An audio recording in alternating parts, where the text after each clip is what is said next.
बांग्लादेश ने भारत में world cup 2026 के अपने मैचेस खेलने से इनकार कर दिया और बाकायदा उन्होंने ऑफिशियली तौर पर बीसीसीआई और आईसीसी को बाकायदा उन्होंने लिख दिया कि वो ये मैच नहीं खेल सकते। उनके खिलाड़ियों के साथ जिस तरह से ज्यादती हो रही है, उनको सिक्योरिटी खतरा है। एक खिलाड़ी को बर्दाश्त नहीं कर सकता। अगर इंडिया वो खतरा महसूस कर रहा है तो क्या पूरी टीम की जो है उसको हम रिस्क पे नहीं ले सकते। इसके ऊपर भारतीय बोर्ड का भी जो है वो बाकायदा एक रद्दअमल आ गया। उन्होंने क्या कहा है, वो क्या कहते हैं इस हवाले से, क्योंकि आईसीसी चैंपियन ट्रॉफी के अंदर भारत ने पाकिस्तान आने से इनकार कर दिया था, पर उसके तमाम मैचेस जो है वो न्यूट्रल जो है वो ग्राउंड के ऊपर उन्होंने चॉइस किया था, दुबई यहाँ पर खेले मैचेस सारे। और अब क्या ये हो पाएगा कि बांग्लादेश और इंडिया जो है उनके मैचेस जो है वो भी न्यूट्रल ग्राउंड के ऊपर मुंतकिल किए जाए? ये मामला किस तरफ जाता दिखाई देता है? इसके ऊपर जो है वो इस खित्ते के क्रिकेट को कितना बड़ा नुकसान पहुंच रहा है। क्रिकेट के अंदर जो है वो सियासत को लेके आना और फिर इस तरह से बाकायदा दूसरे खिलाड़ियों को वहां से अगर बोर्ड कह के निकलवाएगा तो फिर आप देखिए ये मामला किस तरफ जाएंगे। 2026 के वर्ल्ड कप के ऊपर जो तकरीबन 1 महीना रह गया है और बांग्लादेश का मैच भी पहले 3 मैच उनके कोलकाता के अंदर हैं और फिर उसके बाद जाके आगे वर्ल्ड कप जो है वो आगे बढ़ना है। अस्सलाम वालेकुम दोस्तों, मैं अखलाक सालिक आपके साथ 94 स्पोर्ट्स नेटवर्क पर आपको खुश आमदीद कहता हूँ। नाज़रीन, पहले पाकिस्तान और इंडिया का मसला था क्रिकेट के ऊपर, खेल के ऊपर, तो उसके बाद दोनों का जो है वो न्यूट्रल मकाम के ऊपर पाकिस्तान के अंदर अगर इंडिया खेलने नहीं आया तो पाकिस्तान जो है वो अब इंडिया खेलने नहीं जाएगा। वर्ल्ड कप 2026 इंडिया ने दुबई के अंदर अपने तमाम मैचेस खेले और अब पाकिस्तान अपने तमाम मैचेस जो है वो श्रीलंका के अंदर खेले। लेकिन इस खित्ते को पता नहीं न जाने कौन सी नज़र लग गई है, यहाँ पता नहीं किन के हाथों में जो है वो ये खित्ता आ गया है कि इसके अंदर जो है वो क्रिकेट से बढ़कर यहाँ की पूरी जो आबादी है 2.5 मिलियन 2 अरब की 2.5 अरब की जो आबादी है उसको पता नहीं किस तरफ लेके जा रहे हैं। ये समझ से बाहर है कि बांग्लादेश ने बाकायदा जो है वो ऑफिशियली ऐलान कर दिया कि वो नहीं जाएंगे इंडिया में अपने मैचेस खेलने। ये बात कहाँ से शुरू हुई, यहाँ पे मैं आपको ज़रा बताता चलूँ। ये बात यहाँ से शुरू होती है कि जो इंडियन प्रीमियर लीग है IPL, उसके अंदर एक ही जो खिलाड़ी है बांग्लादेश के, उनको ख़रीदा गया था। उससे पहले आपको पता है फिर ख़रीदने के बाद धमकियाँ लगाई गई। जब इंडिया का मामला बनता है वो आपको पता है सियासी मामला है कि पहले इंडियन नवाज हुकूमत थी वहाँ पर हसीना वाजिद की, फिर उनका जो जिस तरह उनको अवामी रद्दअमल के बाद निकाल दिया गया, जो हुकूमत आई वो एंटी जो है वो इंडियन गवर्नमेंट है। उसके बाद उनके आपस में और हसीना वाजिद को पनाह भी उन्होंने दी हुई है, अवाम कहती है मुतालबा करते हैं कि वापस दें, वो एक मामला है। इसके ऊपर जो है वो उनके आपस में मामला चले, जिसके बाद जो है ना वो क्रिकेट के मैदानों तक पहुँचे और इंडिया ने ये कह दिया कि किसी को पहले ही कि किसी को ख़रीदना चाहिए। लेकिन KKR कोलकाता नाइट राइडर्स जो है उनको ख़रीदा, उसने ख़रीदा बांग्लादेश के फास्ट बॉलर मुस्तफिजुर रहमान को। मुस्तफिजुर रहमान बहुत बड़े बॉलर हैं। 9.2 करोड़ यानी 9 करोड़ 20 लाख के अंदर उनको ख़रीदा गया। कहाँ पर भला?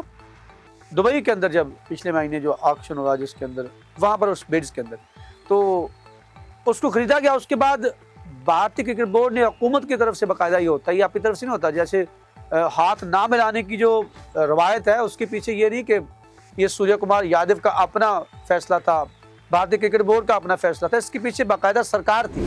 सरकार ने ये कह कर उसको जो है वो ये रवायत डाली। फिर वो अंडर 19 एशिया कप के अंदर भी जो है वो हाथ ना मिलाना।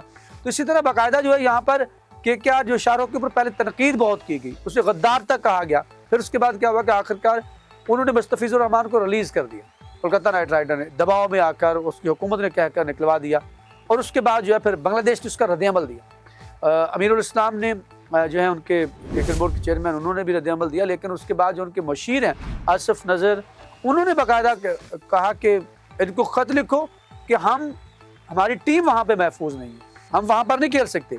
अगर हमारा एक खिलाड़ी जो है वो ख़तरा महसूस कर सकता है, उसको सिक्योरिटी नहीं फराहम की जा सकती, तो फिर हमारा पूरा स्क्वाड वहाँ पर भेजने के हम रिस्क नहीं ले सकते। हम भारत के अंदर नहीं, हमारे तमाम मैचेज जो हैं वो किसी न्यूट्रल जो ग्राउंड है उसके ऊपर मुंतकिल किए जाएँ।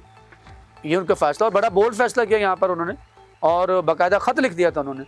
और उसके बाद अभी देखिए क्या फैसला होता है कि लेकिन भारतीय क्रिकेट बोर्ड जो है वो अपनी उस चीज़ को देखता नहीं कि हमने इस चीज़ को जो रवायत डाली है, फिर अभी भी बांग्लादेश को जो है वो उन्होंने कहा कि उनके खिलाड़ियों को ना खरीदा जाए। जब ना यहाँ से मामला शुरू होता है फिर उसके बाद जो है उन्होंने ये बात कही कि फिर वो भी नहीं जाएंगे। उनके खिलाड़ियों को जब खरीदा गया, एक को खरीदा गया और उसको भी रिलीज़ करवाया गया बाकायदा हुकूमती सतह के ऊपर, क्रिकेट बोर्ड भारतीय उसके अंदर इन्वॉल्व हुआ। फिर गद्दार तक कहा गया। उनके तो आपको पता जो उनके एक्सट्रीमिस्ट जमातें हैं उनके लीडरों ने सामने आकर कहा कि हम यहाँ उनको नहीं खेलने देंगे। तो फिर इसके बाद रिलीज़ कर दिया गया। रिलीज़ करने के बाद जो है अब मामला तो इंडिया ने शुरू किया। अब जब बांग्लादेश ने इसका जवाब दिया ऑफिशियली तो फिर क्या होता है कि अब भारतीय क्रिकेट बोर्ड जो है वो भी इसके ऊपर उसका रद्द-ए-अमल आ गया। वो कहता है कि जी ऐसे नहीं हो सकता। बंदा उससे पूछे भी क्यों नहीं हो सकता, जब आप उनके एक खिलाड़ी को, बात तो उनकी ठीक है कि आप एक खिलाड़ी को सिक्योरिटी नहीं दे सकते, आप धमकी अमेज जो बयानात है उसके बाद जो आपकी यहाँ पर इंतहा पसंद जमाते हैं उनका दबाव फिर आपके ऊपर, आपके इसका मतलब हुआ कि आप 1.5 अरब की आबादी के मुल्क को चलाने वालों की इतनी नहीं कि वो किसी एक खिलाड़ी को वहाँ पर जो है वो दे सके सिक्योरिटी, तो वो फिर हक भी हैं कि वो अपने इतने सारे खिलाड़ियों को कैसे इस रिस्क के ऊपर भेज सकते हैं। आपको पता है बांग्लादेश का पहला मैच 7 फरवरी को जो है वो वेस्ट इंडीज़ के खिलाफ है। इसी तरह फिर 9 को फिर अगला मैच उनका जो है वो भी शेड्यूल है पूरा। तो भारतीय क्रिकेट बोर्ड इसके ऊपर क्या कहता है? भारतीय क्रिकेट बोर्ड का रद्द-ए-अमल जो आया उन्होंने कहा है कि इसके ऊपर अब नहीं हो सकता। इसके ऊपर टीमों के टिकट की बात की उन्होंने, होटल, उन्होंने कहा जी होटल जो हैं वो बुक हो चुके हैं। फिर उसके बाद वो कहते हैं ब्रॉडकास्ट अमला जो है वो भी मौजूद है वहाँ पर, अपनी जगह पे पोजीशन ले चुका है। इसलिए ये कहना आसान है लेकिन करना बहुत मुश्किल है। भी अगर करना बहुत मुश्किल है तो आपको नहीं पता, आप बाकायदा से जो है वो ये इस मुद्दे को जो है वो बढ़ा रहे हैं। अगर खिलाड़ी को खरीद लिया था तो आपके जो सियासी मामला तो ठंडे हो सकते हैं। मैं कहता हूँ ये जिस तरह पाकिस्तान के साथ है हो सकता है कि ये इस तरह इतना लंबा ना चले, लेकिन यहाँ पर जो अभी तक मसाइल दिखाई देते हैं कि वो यही है, क्योंकि अगर वो भारत जो है वो अगर इस बात को नहीं मानता तो फिर अगला रद्द-ए-अमल क्या आएगा, क्योंकि भारत का इसके बाद रद्द-ए-अमल आया और ये चीज़ें तय हो जानी इसी महीने के अंदर, क्योंकि वर्ल्ड कप के में तकरीबन 1 महीना रह गया। 1 महीना 1 दिन और अगले दूसरे दिन तो आपका मैच है बांग्लादेश का 7 तारीख को, 7 फ़रवरी को, आज 5 हो गई है।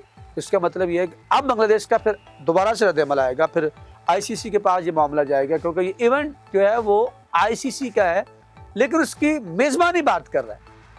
अब आईसीसी इस चीज़ को किस तरह से लेके चलता गया, पाकिस्तान की तरफ से बैठकर जो है वो इसके ऊपर मुज़ाकरात के ज़रिए न्यूट्रल जो है वो उनका वेन्यू दिया जाता है या फिर इसका मामला कुछ और होता है, ये तो आने वाला वक्त बताएगा। लेकिन अब तक की अपडेट यही है कि बांग्लादेश जो है वो डट गया है कि वो इंडिया में जाकर अपने मैचेस नहीं खेलेगा। उन्होंने बाकायदा ऑफिशियली लेटर लिखा है और भारतीय क्रिकेट बोर्ड जो उसका रद्द-ए-अमल यह है कि ऐसा नहीं हो सकता, टिकट, होटल्स, ये तमाम चीज़ें।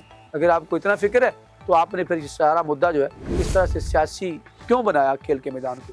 नाज़रीन, आपके नज़दीक जो है वो बांग्लादेश का स्टांस कैसा है और जो भारतीय क्रिकेट बोर्ड का जो अब रद्द-ए-अमल है उसको आप कैसे देखते हैं? कमेंट सेक्शन आपके लिए, वहाँ जाके अपने ख्यालात का इज़हार कीजिएगा। हमें रहेगा आपके फीडबैक का इंतज़ार। अब तक के लिए इतने। यहाँ पर मुझे अखलाक सालक को, अपनी पूरी टीम 94 स्पोर्ट्स नेटवर्क और मेरे कैमरामैन फ़हीम के साथ दीजिए इजाज़त। अगर ज़िंदगी ने साथ दिया तो इंशाल्लाह फिर आपसे मुलाकात होगी। तब तक के लिए अल्लाह ने के बाद।